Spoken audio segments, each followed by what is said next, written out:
तो इस वीडियो में हम थ्योरी ऑफ आइडियाज़ की बात करते हैं। ठीक है, तो Plato was the most brilliant disciple of Socrates, जो कि मैं पहले भी वीडियो में बता चुका हूँ कि जो प्लेटो थे वो बहुत बड़े भक्त थे सॉक्रेट्स के। और जो प्लेटो का ओरिजिनल नाम था वो एरिस्टॉटल था। इनको father of philosophy, political philosophy कहा जाता था। इसके तीन रीज़न हैं। क्योंकि इन्होंने आइडियल स्टेट के बारे में बताया है, ये गुड पॉलिटिकल लाइफ के बारे में बात करते हैं, और ये पॉलिटिकल क्लास के बारे में बात करते हैं। ठीक है, अब इसका मतलब क्या हुआ? इनका कहने का मतलब ये था कि जो ये दुनिया है, जो जिस वर्ल्ड में हम लोग रह रहे हैं, ये एक इल्यूजन वर्ल्ड है। ठीक है, ये एक जो जो रियल वर्ल्ड है उसकी परछाई है। ठीक है, यहाँ पे कोई भी सच नहीं बोलता, यहाँ पे कोई भी सच्चाई नहीं है, कुछ भी सच्चाई नहीं है।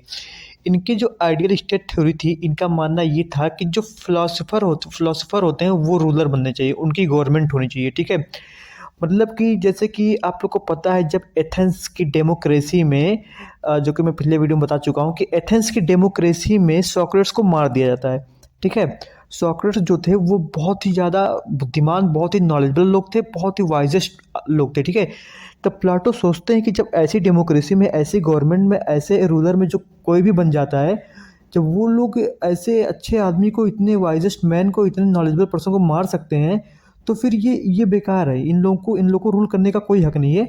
तो इनका मानना था, जो इनकी आइडियल थ्योरी थी, इनका मानना था कि सिर्फ और सिर्फ फिलोसोफर ही रूल करने चाहिए। ठीक है, जो कि आगे लिखा हुआ इनका एक कोट है, अंटिल फिलोसोफर्स आर रूलर्स और रूलर्स लर्न फिलोसफी। ठीक है, इनका मानना ये था कि क्या नाम है, सिर्फ सिर्फ जब तक एक ऐसा इंसान, जब तक उसको फिलोसफी ना आ जाए, जब तक वो फिलोसोफर ना बन जाए, वो रूलर नहीं बन सकता है। सिर्फ फिलोसोफर ही रूलर बन सकते हैं। Plato devoted his life to one goal, helping people to reach a state of eudaimonia। ठीक है, मतलब कि eudaimonia का मतलब होता है सेटिस्फेक्शन। मतलब इसका सिर्फ एक ही गोल था कि लोगों को किसी तरह सेटिस्फाइड कर दे, उनको वो खुशी दे पाए जो वो चाहता था। ठीक है, तो जो प्लाटो है, ये अपने थ्योरी ऑफ आइडियाज में एक ही बार बार कहते हैं। वो कहते हैं कि reality is the shadow of ideas. ठीक है, शैडो ऑफ आइडियाज। इसका मतलब ये हुआ, इनका मानना ये रहता है कि जो ये दुनिया है, ये एक इल्यूजन है, ये रियल दुनिया नहीं है। क्योंकि यहाँ पे कोई भी सच नहीं बोलता है। ये कहते हैं एक अलग ही दुनिया है, जहाँ पे सिर्फ और सिर्फ ट्रूथ है, सच्चाई है, जहाँ पे सबको खुशी मिलती है। यहाँ पे सब धोखेबाजी है, सब कोई कोई कोई कोई एक दूसरे का सगा नहीं है। मतलब ये बेसिकली, अगर ये मैं बोलूँ तो ये गॉड वर्ड की बात करते हैं या हेवन की बात करते हैं। मुझे ऐसा लगता है कि वो दूसरी दुनिया की बात करते हैं, जहाँ पे गॉड रहते हैं, मतलब जो उनकी दुनिया है, हेवन कह सकते हैं। ठीक है, और इनका एक थ्योरी है, ये कहते हैं कि every soul has a three elements, एक रीज़न, एक करेज, एक एपेटाइट। मतलब कि हर एक इंसान के अंदर तीन चीज़ें होती है। एक रीज़न रीज़न होता है। ठीक है, मतलब कि कोई इंसान मतलब उसके पास हिम्मत हो क्वेश्चन करने के रूलर से कि भैया ये पॉलिसी आपने क्यों लाई है, ये आपने गवर्नमेंट पॉलिसी क्यों लाई, आप उससे क्वेश्चन कर सकें। ठीक है, वो चीज़ के लिए। और जो दूसरा एलिमेंट है वो है करेज।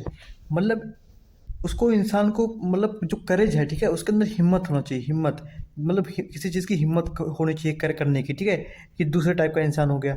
जो तीसरे टाइप का इंसान होता है वो होता है एपेटाइट। मतलब उसके अंदर भूख होनी चाहिए। सिर्फ भूख, खाने की भूख नहीं, मतलब कमाने की, धन दौलत की कमाने की, मतलब मतलब धन दौलत कमाने की, वेल्थ कमाने की। ठीक है, इसकी भूख होनी चाहिए। तो जो रीज़न वाला है, जिसके अंदर ज़्यादा रीज़न होता है, उसको मैन ऑफ गोल्ड कहा जाता है। जिसके अंदर करेज वाला होता है, उसको मैन ऑफ सिल्वर कहा जाता है। और जिसके अंदर ज़्यादा एपेटाइट होती है, उसको मैन ऑफ कॉपर कहा जाता है। इसमें ये एक और भी चीज़ कहते हैं कि जो ट्रुथ वो होता है, ट्रुथ जो होता है इटर्नल होता है, एवर लास्टिंग होता है, इम्यूटेबल होता है, और ट्रुथ परफेक्ट होता है। इनका कहने मतलब है कि जो ये दुनिया है, इसमें कोई भी परफेक्शन नहीं है, इसमें कोई भी परफेक्शन नहीं है, ये दुनिया बदलती रहती है। In this world there is no perfection.